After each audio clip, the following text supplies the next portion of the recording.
जब कोई छोटा व्यक्ति किसी बड़े व्यक्ति को ठीक बात बताता है, विद्या की बात बताता है, उचित बात बताता है, तो बड़ा व्यक्ति उस बात को स्वीकार नहीं करता,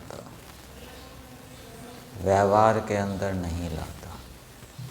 वो ये सोचता है ये छोटा है, ये मेरे को क्या बताएगा, मैं जानता हूँ, अधिक जानता हूँ। तो ये अभिमान को प्रकट करता है, अभिमान को द्योतित करता है। इसी प्रकार से जब कोई बड़ा व्यक्ति किसी छोटे व्यक्ति को ठीक बात बताता है, विद्या की बात बताता है, उचित बात बताता है, तो छोटा व्यक्ति उसके विपक्ष में, विरोध में हेतु देने लगता है, तर्क देने लगता है। वो उस बात को स्वीकार नहीं करता। तो ये भी उस व्यक्ति का अभिमान द्योतित होता है कि वो व्यक्ति क्या है, अभिमानी है, उसके अंदर अभिमान है। वेद के अंदर बताया गया है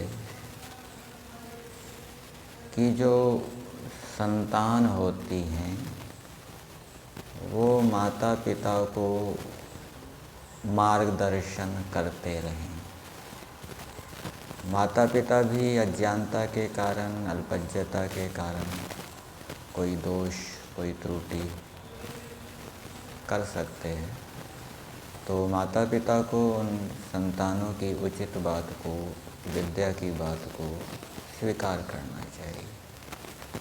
और माता पिता भी अपने बच्चों को ठीक ठीक मार्गदर्शन करते रहें। बच्चे भी अज्ञानता के कारण, अल्पज्ञता के कारण कोई दोष, कोई त्रुटि करते हैं, तो बच्चे भी निरभिमानी होकर उस उचित बात को, उस विद्या की बात को स्वीकार करें।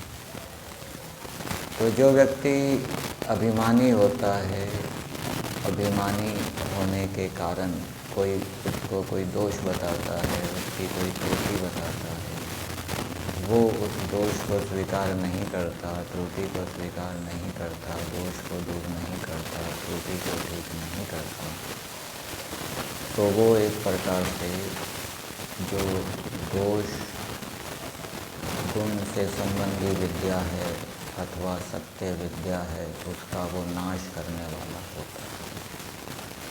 और जो निरभिमानी व्यक्ति होता है, जो विद्या की बात या उचित बात उसको बताई जाती है, उसको वो स्वीकार कर लेता है, चाहे वो छोटे के द्वारा बताई गई है अथवा बड़े के द्वारा बताई गई है, तो वो विद्या की वृद्धि करने वाला होता है।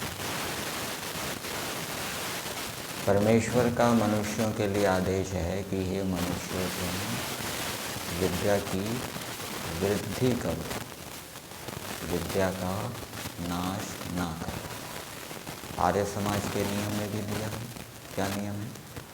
अविद्या का नाश और विद्या की वृद्धि करनी चाहिए। महर्षि दयानंद जी यजुर्वेद भाष्य में एक मंत्र के भावार्थ में लिखते हैं कि मनुष्य अभिमानी होकर, अभिमान के कारण विषयासक्ति से युक्त होकर विद्या और आयु का नाश ना करे। तो विषयों में आसक्त होना, ये भी महर्षि दयानंद जी ने अभिमान का लक्षण बताया। अर्थात कोई विषयों में आसक्त हो रहा है तो वो अभिमानी है, और जो विषयों में आसक्त नहीं है वो निरभिमानी है।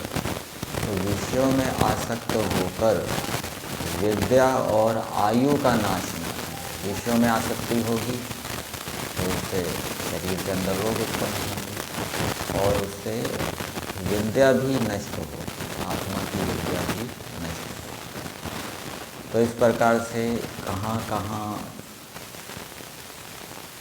अभिमान लक्षित होता है, दिखाई देता है, वो हम व्यवहार के माध्यम से उसको पहचान सकते हैं। यदि हम छोटे के द्वारा अथवा बड़े के द्वारा बताई गई उचित बात को, विद्या की बात को सहर्ष स्वीकार कर लेते हैं, व्यवहार में ले आते हैं, तो ये समझना चाहिए हम निरभिमान हैं। और यदि नहीं लाते, तर्क देते हैं, हेतु देते हैं, तो हमारे अंदर अभिमान है। इसी प्रकार से यदि हम विषयों के प्रति आसक्त नहीं हैं तो निरभिमानी हैं, और विषयों में यदि आसक्ति बनी हुई है तो हम अभिमानी हैं।